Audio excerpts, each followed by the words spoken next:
Baik, kita siap belajar firman Tuhan? Oke. Saya tanya dulu begini.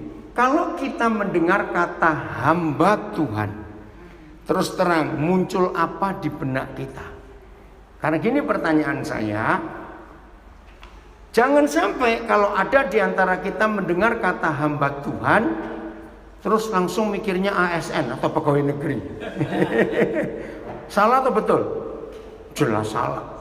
Nah, maka itu, kalau kita mikir begitu mendengar kata hamba Tuhan, yang muncul apa di benak kita? Bekerja. Ayo, 3 lagi. Saya minta 4 orang jawab. Bekerja. 1, 2. Satu-satu jangan barengan apa? Mengabdi. Ibu-ibu sekarang sudah berdua bapak. Ayo, mana ibu-ibu mendengar kata hamba Tuhan apa? Ayo, 2 ibu lagi. Mengabdi, bekerja, melayani. 1 lagi ibu mendengar kata hamba Tuhan apa? Ayo, 1 ibu, yang bapak sudah 2. Melayani, mengabdi, bekerja. Ayo, 1 lagi ibu. Setia. Maaf, bukan itu. Yang betul adalah kalau kita mendengar kata hamba Tuhan, baca 1 Korintus 3 ayat 9.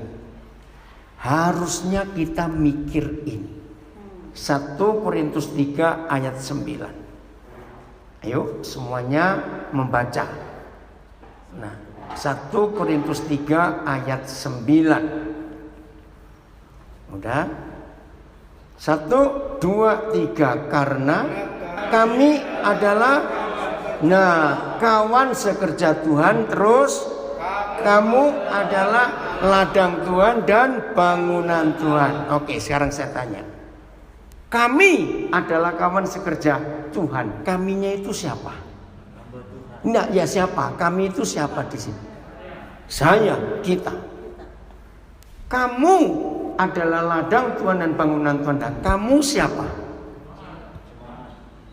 Siapa yang lain jawab? Sini bilang jemaat, yang belakang nggak apa-apa.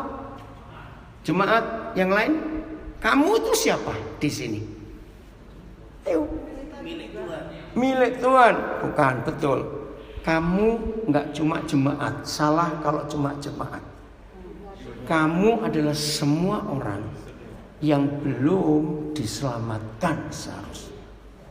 Nah, saudara, rekan-rekan pelayan, setiap kali kita mendengar kata hamba Tuhan, maka yang harus muncul di benak kita adalah kita ini kawan sekerja Kristus. Apa kata lain kawan sekerja? Ayo. Kawan sekerja. Mitra. Rekan. Ada enggak yang lebih gampang, lebih mudah dicerna, dimengerti? Mitra betul, rekan betul, tapi lebih daripada itu. Sahabat. Oke, naik lagi. Oke, begini. Tidak semua kita mengerti kata partner atau mitra kerja. Tidak semua kita. Karena itu pasti berurusan dengan bisnis, betul tidak? Ya toh? Nah, saudara perhatikan. Sehebat-hebatnya satu perusahaan kontraktor terkenal. Sebut di Indonesia ini ada Hutama Karya, ada Nidya Karya, ada Mulia, ada macam-macam. Saya tanya, ya, ayo kita belajar. Mampu nggak mereka kerja sendiri tanpa subkontraktor? Ngerti kalimat itu? Mampu tidak? Tidak. Selalu cari partner. Nah, tahu ya konsepnya?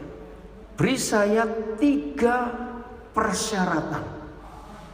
Misalnya semua kita ini pengusaha-pengusaha. Misalnya ya, kita ini pengusaha-pengusaha. Dan kita perlu partner. Ya. Jangan ribut, kedengaran suaranya di sini. Ya, dengarin ya. Kita ini pengusaha-pengusaha semua. Dan kita ini perlu partner, perlu mitra, perlu rekan sekerja. Beri saya 3 kriteria, 3 persyaratan kalau kita milih teman sekerja. 1, harus yang apa? Bisa. Oke.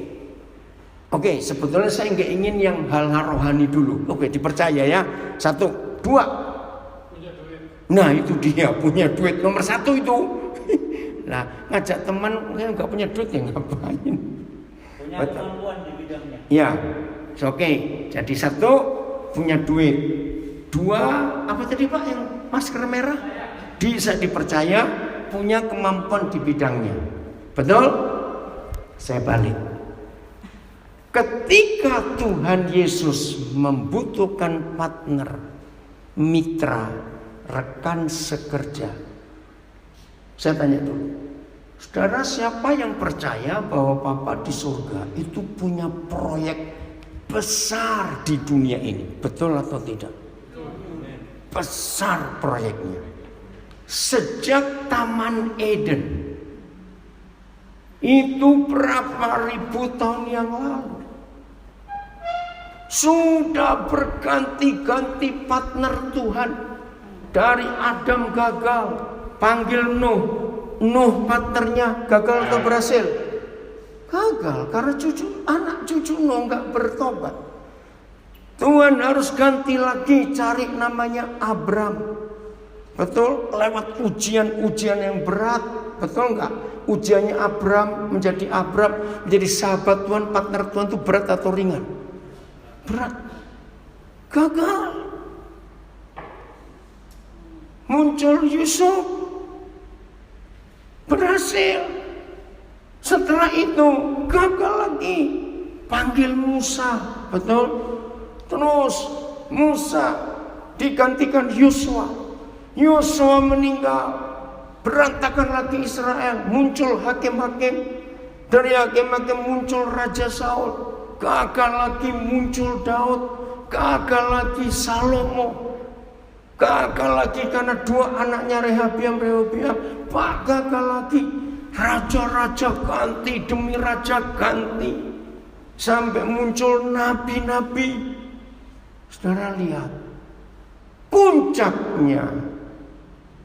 Tuhan turun tangan sendiri. Menjadi manusia. Namanya Yesus Kristus Tuhan. Nah saya pikir begini ya. Ayo kita berpikir. Berapa ribu tahun itu dari Kejadian 3 sampai Maleaki.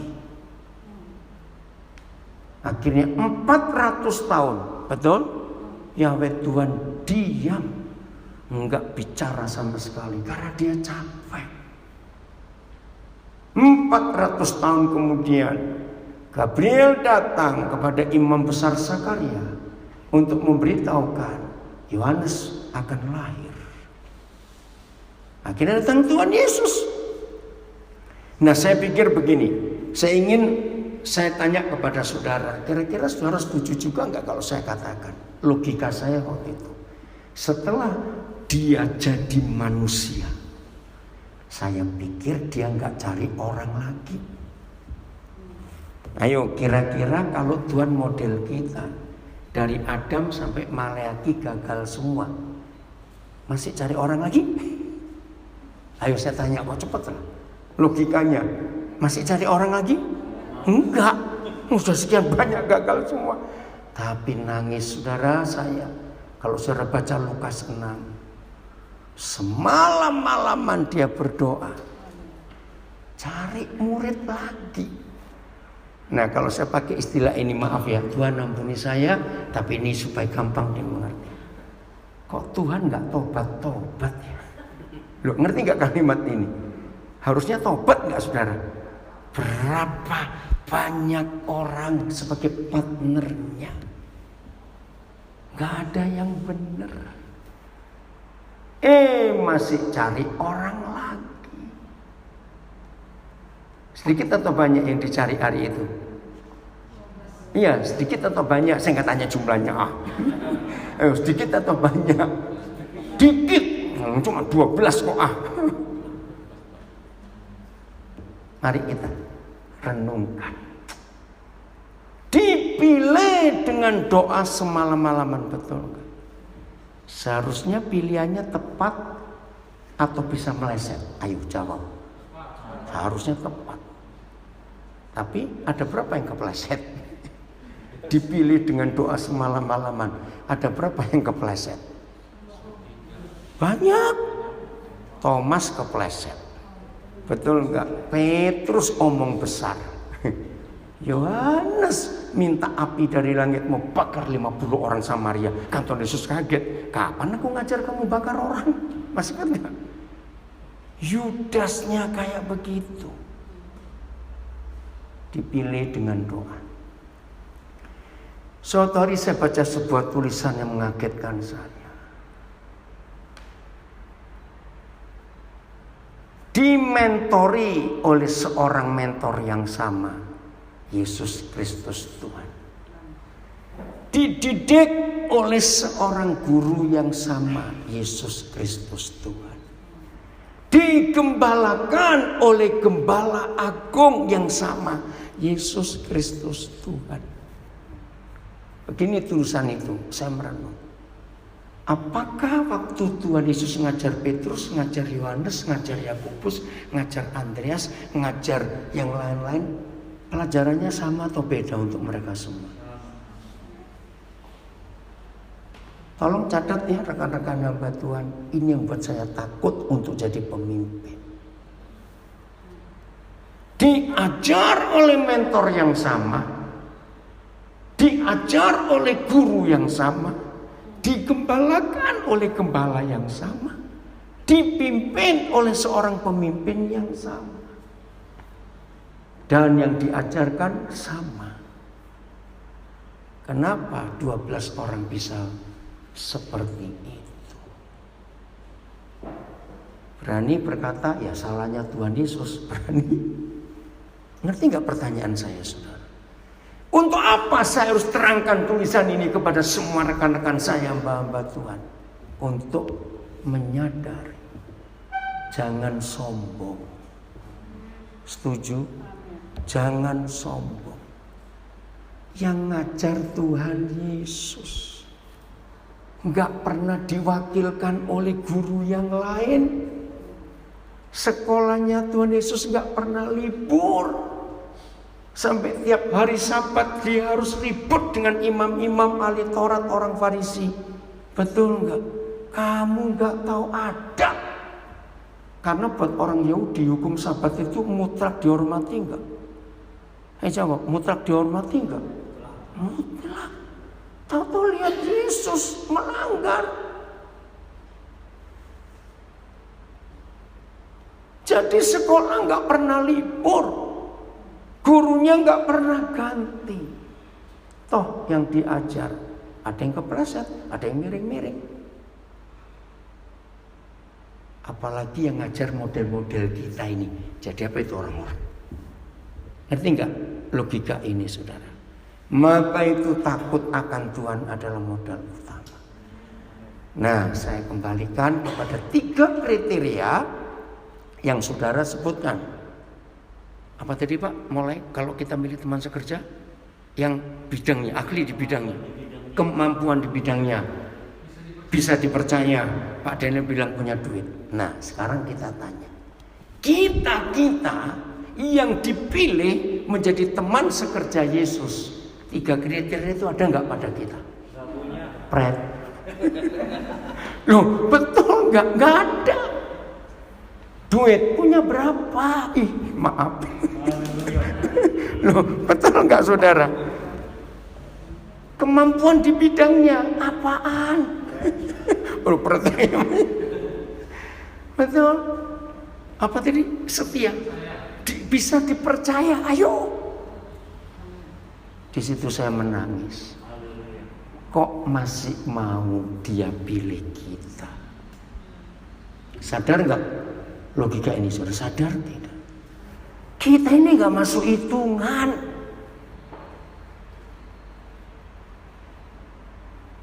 Maka itu tiap kali kita mendengar kata hamba Tuhan, langsung logika kita, aku mitra Yesus, aku rekan kerjanya. Oke, pertanyaan yang terakhir baru saya lanjut. Disebut mitra, teman sekerja. Walaupun posisi keuangan beda, Apa saja beda. Tapi yang namanya mitra, rekan sekerja, itu kedudukannya, posisinya beda atau sama, sejajar. Ini penting. Ya jawab, nggak usah ragu-ragu. Sama. Wih, di situ saya lebih kaget lagi. Ayo jujur dengan rendah hati. Mau diapa-apakan secara logika, bisa nggak kita naik untuk sama dengan Yesus? Ayo jawabannya, bisa nggak? Nggak bisa. Tapi toh dia tetap menghargai kita sebagai teman sekerjanya. Ini harus kita sadari, saudara. Maka itu satu-satunya pelayanan di Indonesia yang ada kata mitra. Cuma mission care, mitra misi. Betul? Karena Tuhan menghargai kita sebagai teman sekerjanya. Maka itu begini kalimat saya, jangan ada yang tersinggung. Kalau kita sadar bahwa kita itu nggak ada apa-apanya dalam semua hukum, prinsip, teori bermitra dengan Tuhan Yesus, terus kita masih bengkok-bengkok, sombong-sombong, keterlaluan nggak kita ini? Maaf, jawab dong, keterlaluan nggak kita ini? Sangat keterlaluan. Maka itu penting sekali kita menghargai ini.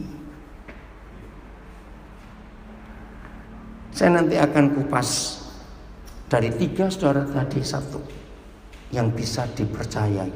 Itu penting, saudara. Mari kita buka Yohanes 12 ayat 26.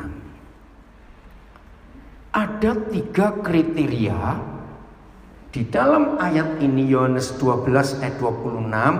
Siapa kita? Yohanes 12 ayat 26. Ada 3 kriteria. Ya. Udah, Yohanes 12 ayat 26. Tolong dicatat, garis bawahi. Kalimat pertama kita baca, 1, 2, 3. Dan setiap orang yang hidup. 12 ayat 26. Nah itu barang siapa, kaget saya. Saya pikir saya yang salah. Oke, ulangi. Yohanes 12, 26. Kalimat pertama. Maka itu yang, maaf ya Pak. Pak siapa namanya Pak? Pak Markus. Pak Markus, enggak. Maaf ya Pak Markus, saya akan nyebut tapi bukan tentang Pak Markusnya. Karena kita bisa salah juga. Nah ini loh yang sering terjadi dalam gereja. Maaf ya Pak Markus, saya cuma beri contoh loh ya. Jangan-jangan lo ya, kok kebetulan di depan saya. Begini, sering kali ini terjadi di Indonesia juga. Saudara lihat hari-hari terakhir ketika kasus-kasus intoleransi makin gila. Apa yang diminta oleh yang lain? Hei, yang tahu itu benar, ayo bersuara.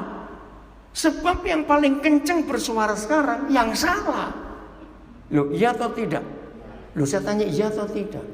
Nah, ini contoh, bukan Pak Markusnya salah.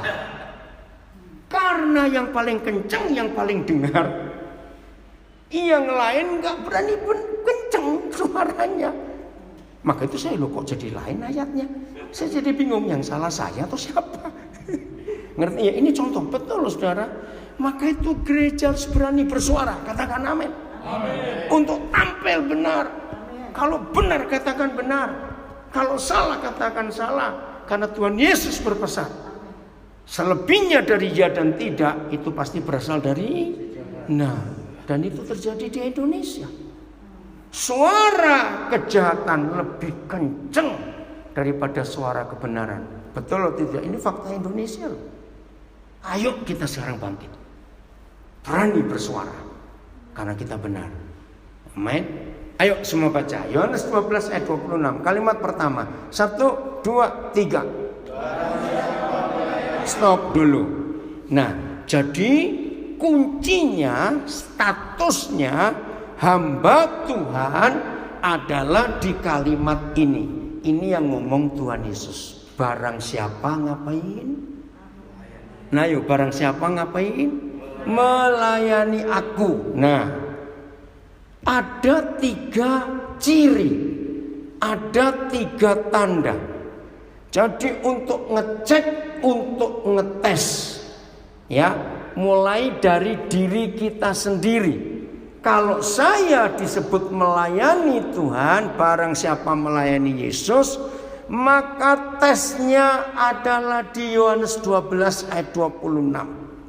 Begitu pula kalau kita ketemu rekan-rekan yang baru masuk pelayanan, maka tesnya juga 3 ini. 1, ngapain? Barang siapa melayani aku, 1. Nah, stop. Kata harus. Kalau kita mendengar kata harus, bisa ditawar nggak?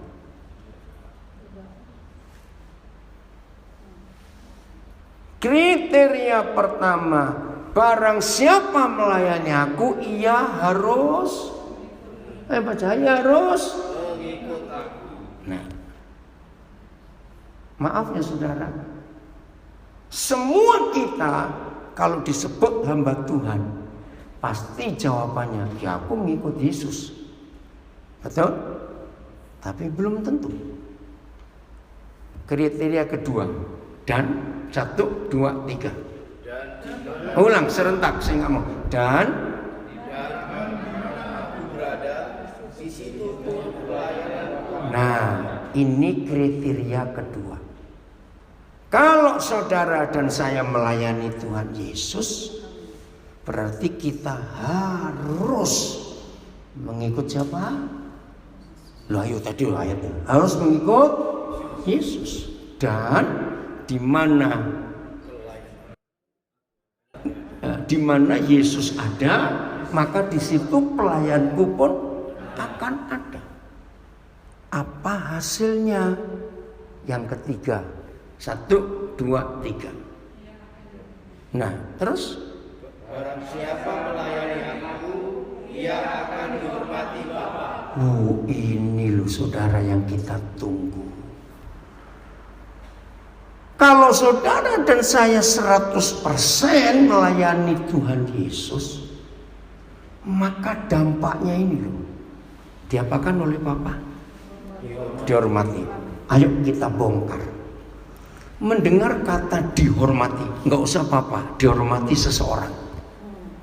Maka orang itu akan ngapain dengan kita yang dia hormati? Ini ngomong umum ya, umum. Cepat jawab. Apa? Disegani. Respect. Oke, segani, respect belum tepat. Memberikan semua yang dibutuhkan. Itu nomor 1. Betul, respect ya.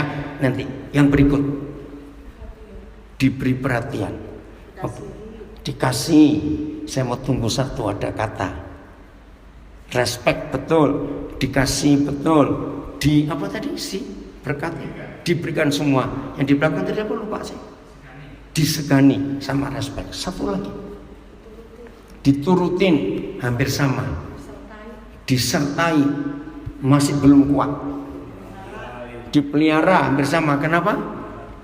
Dihargai sama respect, hargai, segani. Ada 1 saudara, dampaknya. Diperhatikan, diteladani. Bukan, oke. Saudara, kalau saya pakai kata dijamin, nggak boleh ada yang berani nyentuh yang dihormati. Betul nggak? Begini masalahnya. Kalau saudara dan saya sudah memenuhi 2 kriteria yang pertama, maka percayalah, Bapa di surga menghormati kita. Nah, apa hasil penghormatannya kepada kita? Yaitu tadi, respect. Tuhan respect kepada kita. Dia segan kepada kita. Dia mengasihi kita. Dia memenuhi semua yang kita perlukan. Dia, nah ini, dijamin untuk dilindungi, disertai. sehingga enggak ada setan manapun berani mengganggu gugat akan status kita sebagai yang melayani Tuhan Yesus. Loh, betul atau tidak? Dihormati. Maaf ini ya, saya cerita zaman Orde Baru. Yang kelahiran tahun 80-an, maaf saudara masih kecebong waktu itu. Begini ya, jangan tersinggung. Dulu saya nggak ngerti saudara, zaman Pak Harto ya, zaman Pak Harto. Saya masuk ke rumah keluarga A, ke keluarga B di seluruh Indonesia, bahkan orang Indonesia di luar negeri, di Eropa, di Amerika, di Australia ada. Zaman itu ada sebuah konsep. Kalau ada rakyat Indonesia diundang ke istana negara atau gera apa yang bisa tempat Pak Harto berkantor? Apa dulu istilahnya gera apa? Bukan, Bina Geraha. Ya. Terus kalau salaman dengan Pak Harto ada apa? Zaman dulu loh. Bukan kok amplop, jangan. Iya, foto. Betul tidak? Nah jadi saya pikir kenapa ya di rumah ini ada foto Pak Harto dan selalu foto itu dibuat gede bukan? Terus ditaruh di ruang tamu, nggak mungkin ditaruh di dapur. Ayo, kenapa orang-orang itu masang foto Pak Harto? Dia salaman dengan presiden waktu itu. Kenapa? Wibawa, dihargai. Jadi kalau ada preman-preman masuk rumah begitu, oh nggak berani ini. Ini dekat Pak Harto ini. Nah begitu Pak Harto turun, fotonya turun semua juga di mana-mana. Wajar. Loh maaf. Ngerti nggak maksud ini sekarang? Nah foto saja bisa membawa pengaruh penghormatan. Berarti yang di rumah ini jangan diganggu. Karena pernah jabatan tangan dengan Pak Harto. Ngerti ilustrasi ini? Nah, saudara dan saya akan dihormati oleh Bapa. Ini jaminan segala-galanya. Maka itu satu yang penting dalam hidup kita. Maaf. Sebagai rekan sekerja Kristus, sampai pada taraf Bapa di surga menghormati kita. Jangan ada yang mental pengemis, maafkan saya. Boleh nggak saya pakai kalimat ini? Karena kalau kita punya mental itu, membuat malu yang mau menghormati kita dong. Betul atau salah kalimat ini? Loh saya tanya, betul atau salah kalimat ini? Membuat malu yang menghormati kita. Nah, maaf ya, untuk memperjelas Yohanes 12:26, saya memberi 3 contoh hamba Tuhan yang menyebut diri melayani Tuhan Yesus, ternyata ada yang gak tulus, ya, ada yang gak murni. Maaf. Ada gak hamba Tuhan yang adalah hamba organisasi? Jawab, ada tidak? Ada. Nah sama. Kalau sampai hamba Tuhan itu adalah hamba organisasi, maka kriterianya barang siapa melayani organisasi, ia harus, coba baca ayatnya. Harus apa? Nah, mengikuti organisasi itu berada. Nah, dan di mana organisasinya ada, maka hamba organisasi ada di situ.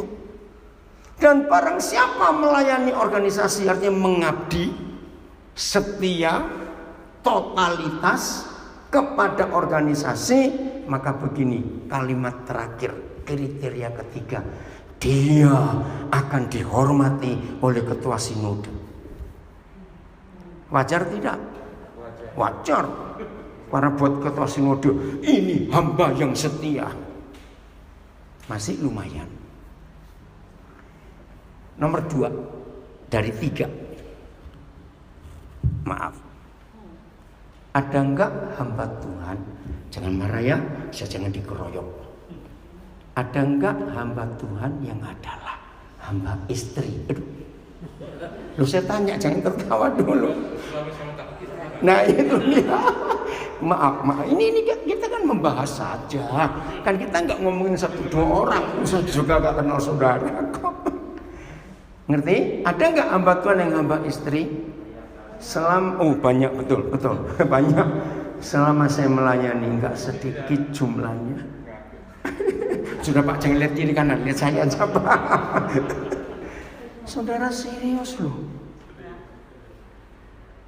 Hamba Tuhan seperti itu lebih tunduk kepada istri. Apa? Ngomong apa tadi? Saya nggak dengar. Yaudah.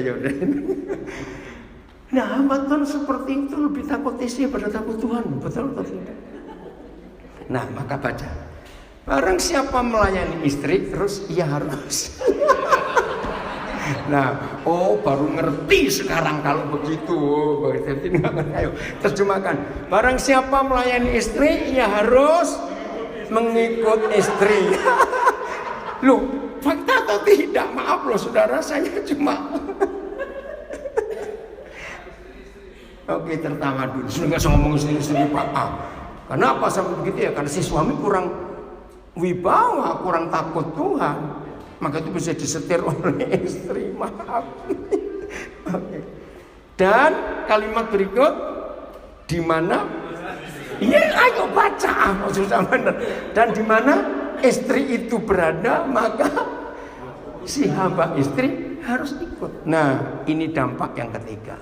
Barang siapa melayani istri, dihormati mertua. Loh, pacar tidak. Loh, mertuanya senang dong karena anaknya aman. Ngerti nggak kalimat ini? Hebat ya Tuhan itu. Saya juga kaget pertama kali saya diberikan contoh ini.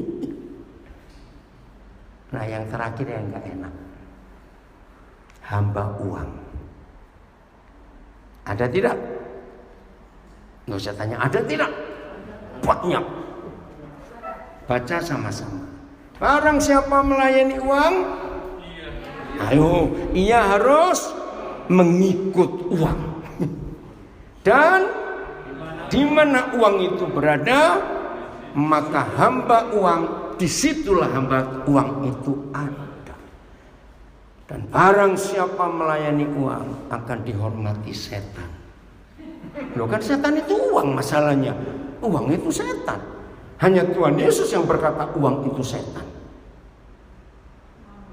Mammon. Saya harap semua kita termasuk yang mendengar di rumah, ayo kita selalu periksa diri. Aku ini hamba siapa? Serius.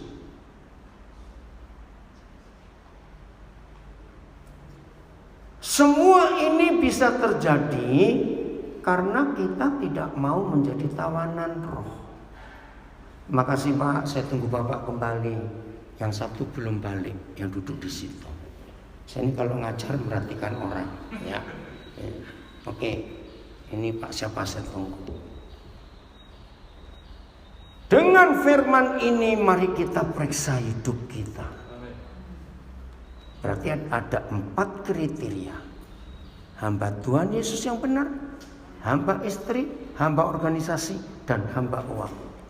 Kiranya tidak ada seorang pun di antara kita ada di nomor 2, 3, dan 4. Biarlah kita ada di nomor 1. Tetap hamba Yesus.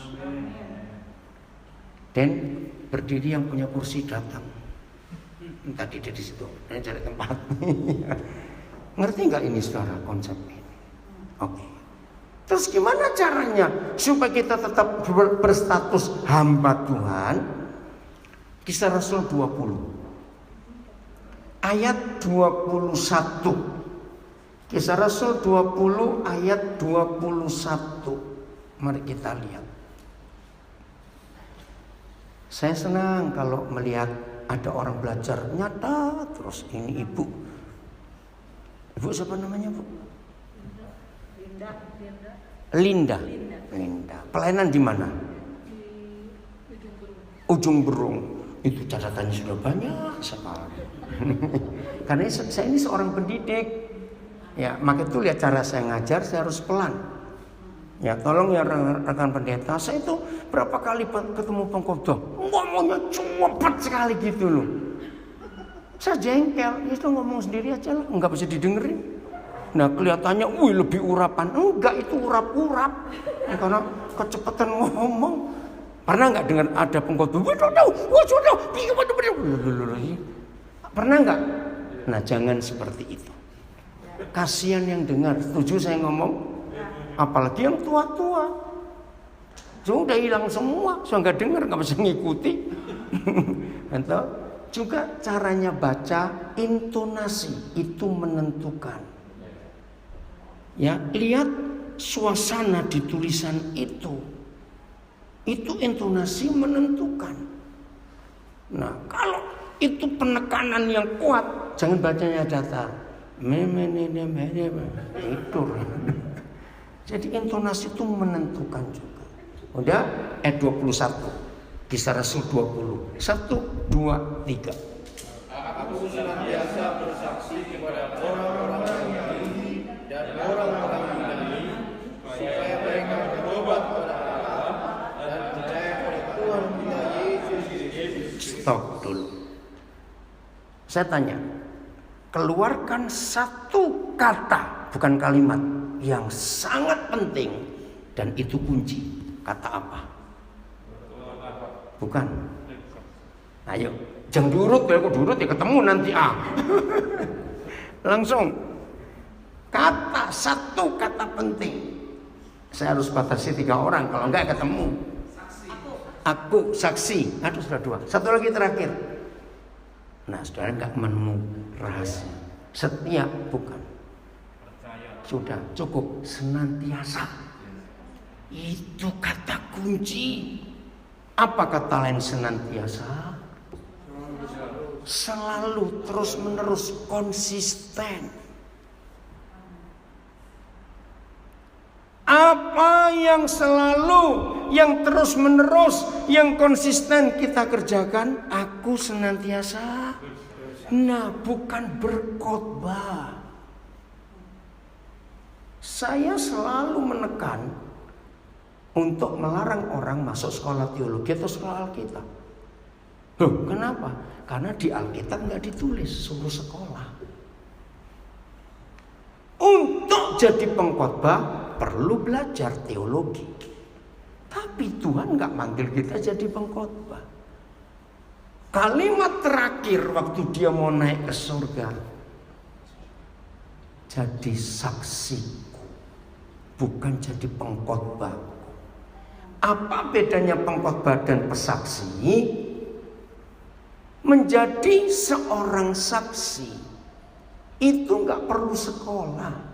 Saksi itu cuma menceritakan ulang apa yang dilihat, apa yang didengar, dan apa yang dialami.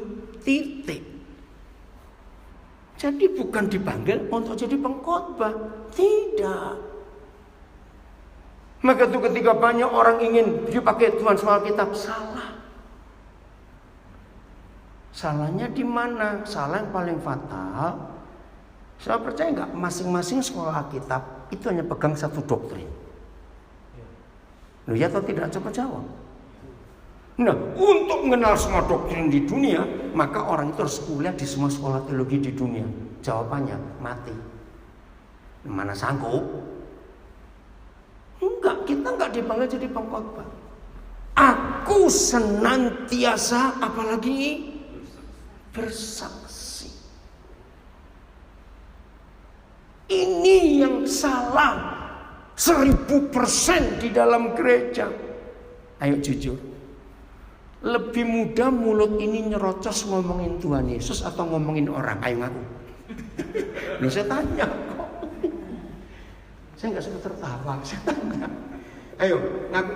Lebih mudah mulut ini nyerocos ngomongin Tuhan Yesus atau ngomongin orang? Nah, ini kesalahan kita.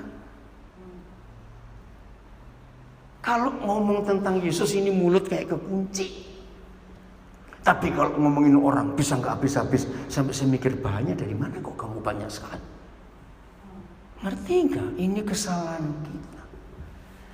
Jadi ciri-ciri hamba Tuhan Yesus Kristus adalah senantiasa bersaksi tentang Dia.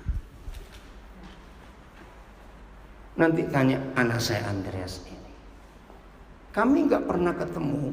Cuma karena urusan sesuatu saya harus kontak dia. Tapi Tuhan suruh saya bersaksi tentang apa yang dialami sejak dia masih kecil. Dan dia kaget. Bayangkan. Nggak pernah tahu. Nggak perlu ketemu. Luar biasa Tuhan bekerja dalam hidupnya. Nah, inilah ayat 21. Senantiasa bersaksi tentang siapa? Baca. Atau ulangi lagi. 1, 2, 3.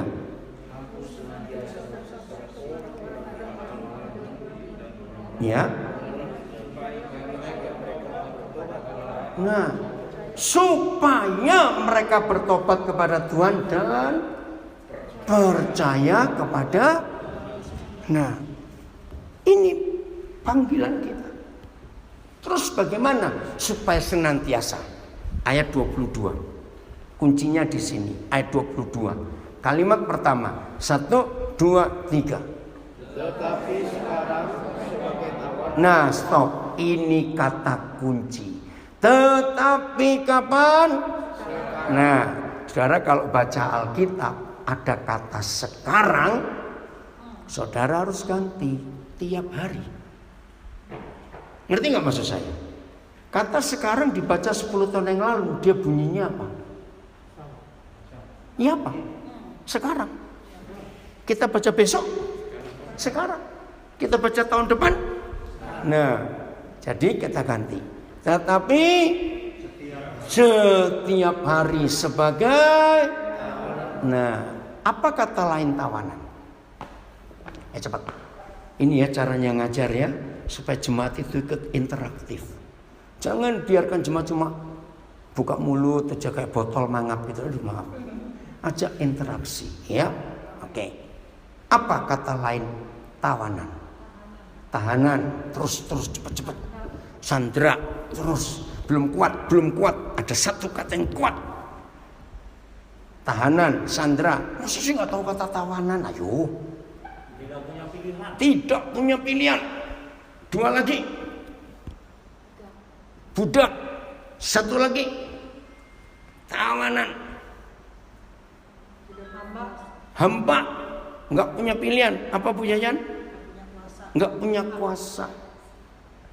Disetir, dibelenggu, diatur, dikuasai, ditaklukkan. Itu semua ada dalam satu kata tawanan. Saya percepat. Bisa nggak hamba Yesus Kristus menjadi tawanan duit? Lah ayo jawab. Bisa nggak hamba Yesus Kristus menjadi tawanan uang? Bisa. Bisa nggak hamba Yesus Kristus menjadi tawanan percabulan? Tawanan iri hati? Tawanan kemarahan? Tawanan kekhawatiran? Maka itu setiap kali kita bangun pagi langsung cek. Aku sekarang jadi tawanan siapa ya? Cek saudara. Terpujilah Bapa di dalam nama Tuhan Yesus Kristus. Kalau tiap pagi kita bangun, kita menemukan diri kita tetap jadi tawanan roh. Nggak punya pilihan selain yang Roh Kudus mau. Percayalah, kalau setan melihat dan menemukan bahwa saudara dan saya adalah tawanan roh, setan gak berani ngapa-ngapain. Karena mereka tahu, oh ada yang punya. Betul gak? Siapa yang punya kita? Roh Kudus. Siapa berani melawan? Lanjut, ngapain dia sebagai tawanan roh? Masih ayat 22. Ayo cepat. Aku pergi ke Nah stop, bukan tur Israel ya ke Yerusalem, awas itu. Ngapain ke Yerusalem? Baca. Dan aku tidak tahu apa yang terjadi atas diriku di situ. Ayat 23. Nah stop dulu.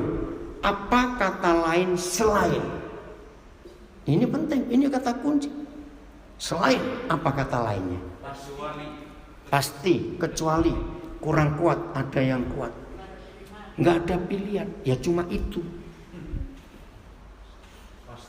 Pasti. Maka itu hidup ini selalu ngecek. Adakah pilihan dalam hidupku? Kalau saudara dan saya masih menemukan ada pilihan, ada A, ada B, ada C, jangan harap kita bisa jadi tawanan roh. Sebab menurut Kejadian 6, roh Tuhan gak mau berbantah-bantah dengan manusia. Betul gak? Nah seperti itu. Ketika Tuhan tahu ada di antara kita masih punya alternatif, masih punya pilihan, berdoa, puasalah sampai kurus kering hanya untuk minta Tuhan tolong bicara, tolong pimpin Tuhan, kami sedang bingung, mesti kemana. Selama Tuhan melihat saudara dan saya masih punya pilihan, tidak akan dia bicara. Kenapa? Ketika dia ngomong kita pasti melawan, karena kita sudah punya pilihan. Ngerti? Dalam perjalanan saya dari Makassar, kota Makassar ke bandara, sebelum saya ke Jogja, diantar oleh seorang pengusaha dan ditanya, kenapa Pak Daniel begitu cepat dari Amerika? Saya tinggal di Amerika, terus Tuhan bilang suruh ke Irian, ke Papua, saya cepat berangkat. Saya nggak pakai doa lagi loh. Saya jawab pakai ayat ini. Saya itu hidup nggak punya pilihan selain kehendak Tuhan. Maka itu Tuhan gampang bicara. Abram, kenapa begitu gampang mentaati suara Yahweh Tuhan? Saya tanya, Abram pernah nggak yang ngajak ngomong siapa untuk pergi? Ini pertanyaan penting loh. Pertama kali Yahweh Tuhan bicara kepada Abram di Kejadian 12 ayat 1. Abram sudah kenal belum yang ngomong ini siapa? Ayo jawab, kok ragu-ragu? Belum. Nah ini kan nekat. Ayo jujur. Pak Budi, sudah kenal bukan? Terlalu nggak kenal Pak Budi. Kemarin malam Pak Budi berperintah. Ya Pak Markus lah karena di depan saya. Pak Markus, besok ke Bandara Kertajati misalnya di Bandung. Ajak keluarga. Kemana Pak Budi? Nggak usah tanya, pokoknya berangkat dulu. Langsung berangkat atau berunding? Berunding dong. Ngajak keluarga. Apa yang nyuruh nggak bilang suruh kemana? Loh Abram ini nggak kenal yang ngomong ini siapa? Berangkat nggak? Nggak ada pilihan. Kenapa bisa Maria? Ayo saya tanya jujur. Zaman itu banyak gadis nggak? Saya tanya cepetan. Banyak. Kenapa kok milihnya Maria? Karena Tuhan tahu Maria ini nggak punya pilihan. Suruh hamil, iya. Belum menikah, suruh ini, iya. Nah, Bapa di surga akan gampang memerintah kita. Kenapa Andre? Ada gangguan? Enggak ya. Bapa di surga akan gampang berbicara kepada saudara dan saya ketika Papa tahu kita nggak punya pilihan. Dan untuk itu nggak perlu doa puasa kelamaan. Jadi mendengar suara Tuhan cuma satu syaratnya, nggak punya pilihan selain. Baca ayat 23, selain apa? 1, 2, 3. Nah, selain daripada yang dinyatakan siapa? Roh Kudus. Kenapa? Karena ayat 22 Paulus itu tawanan roh. Jadi nggak ada yang lain yang dinyatakan Roh Kudus bahwa dari apa? Kemana? Dari apa? Dari kota ke kota? Nah, bukan hotel dan restoran. Apa yang menanti? Penjara dan sengsara. Ayat 24-nya itu luar biasa. Itu seperti ayat 21 senantiasa. 1, 2, 3. Tetapi aku tidak mengira Nah, tidak menghiraukan nyawaku berapa? Sedikit pun. Artinya mati ya mati, udah gitu aja. Loh, betul tidak? Hidup ya hidup, udah. Terus? Nah, asal saja temukan. Mari masing-masing kita jujur. Kalau sampai Papa di surga masih mengetahui asal saja, aku punya rumah dulu di Kota Baru Parahyangan misalnya. Aku baru mau pergi Tuhan. Asal saja anak-anakku bisa menikah semuanya, aku mau. Nah, ngerti nggak contoh-contoh ini? Saudara harus menemukan asal saja apa. Ngerti ya? Nah, apa yang pilihan Paulus? Nggak ada, asal saja. Baca. Mencapai garis akhir, yaitu menyelesaikan cepat. Nah, pelayanan yang ditugaskan Tuhan Yesus. Bukan ditugaskan sinode, bukan ditugaskan mertua, bukan ditugaskan uang. Ditugaskan siapa? Tuhan Yesus. Terus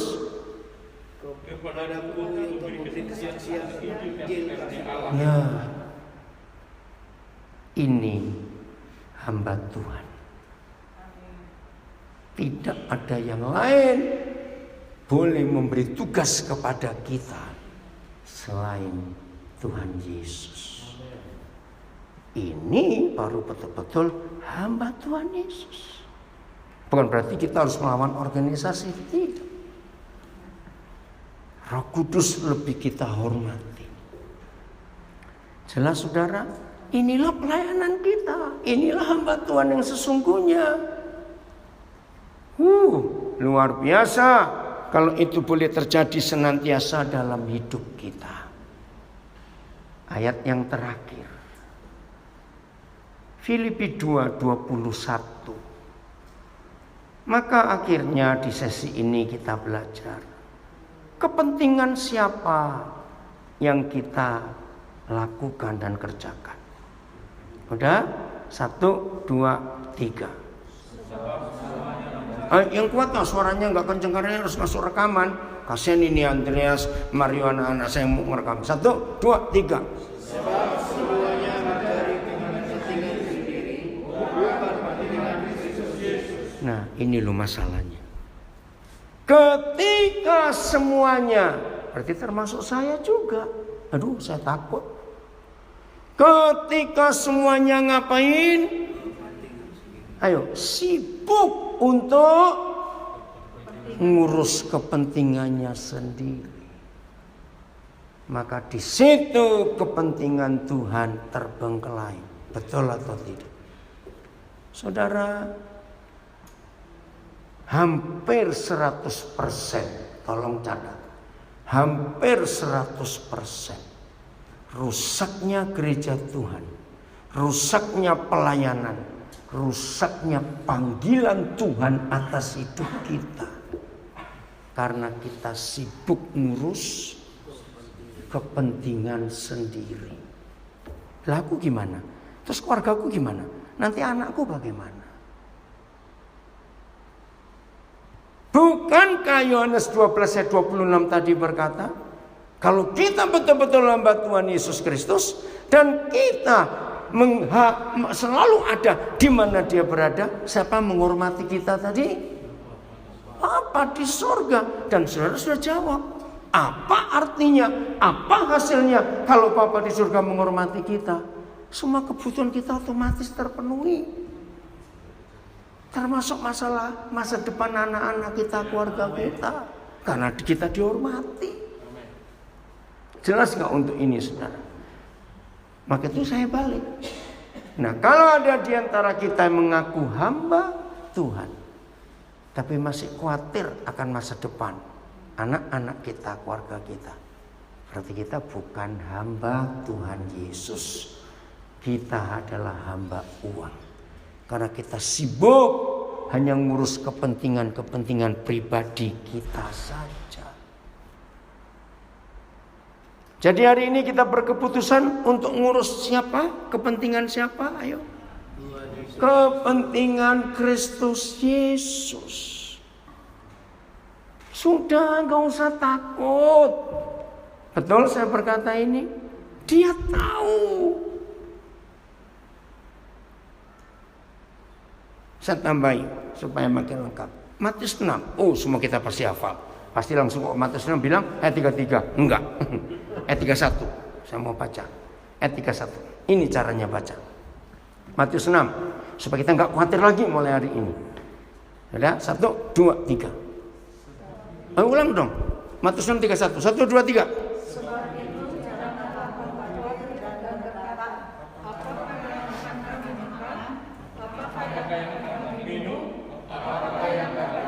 Nah, stop. Berapa hal yang kita nggak boleh khawatir? 3. Apa saja? Makan, minum, pakai. Nah, itu kata semuanya.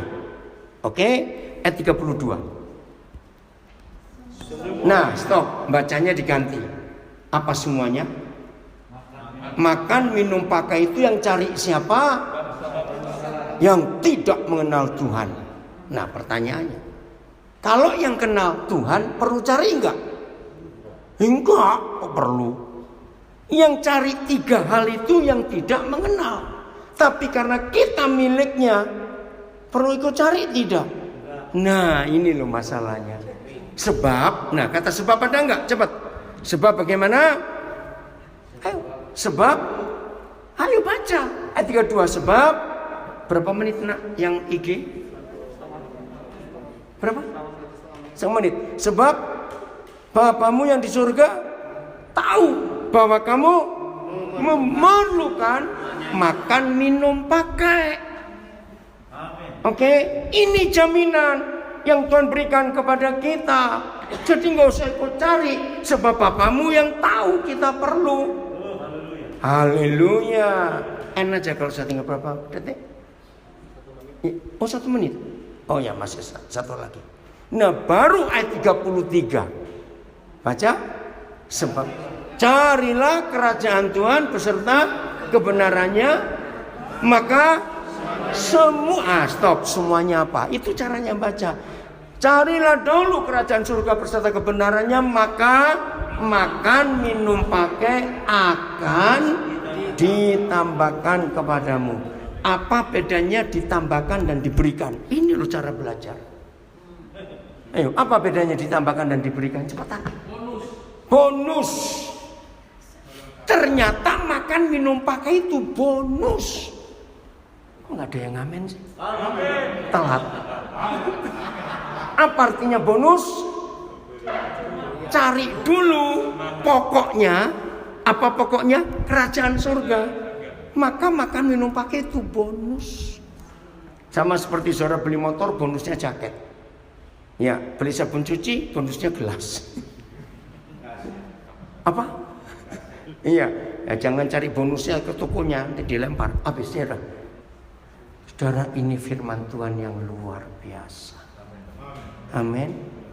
Nah, sekarang masalahnya jangan tersinggung. Kalau ini masalahnya, si pengkhotbah, si gembala sendiri masih khawatir tentang makan, minum, pakai itu. Lalu kita mau khotbah apa? Loh, betul tidak mau khotbah apa? Berarti khotbah kita ragu-ragu karena kita sendiri nggak yakin. Nah, kalau kita khotbah ragu-ragu, yang mendengar bengkok-bengkok. Ngerti nggak saudara? Ayo kita alami. Ini hamba Tuhan. Ini pelayan Tuhan Yesus. Ini luar biasa. Jadi jangan diterjemahkan, ya mari melayani Tuhan dulu, rajin doa pagi, rajin ini. Tidak, bukan itu. Kerajaan surga itu cuma 3 isinya. Masih ingat Roma 14 ayat 17? Kebenaran, damai sejahtera, dan sukacita oleh Roh Kudus. Nih, itu yang kita cari.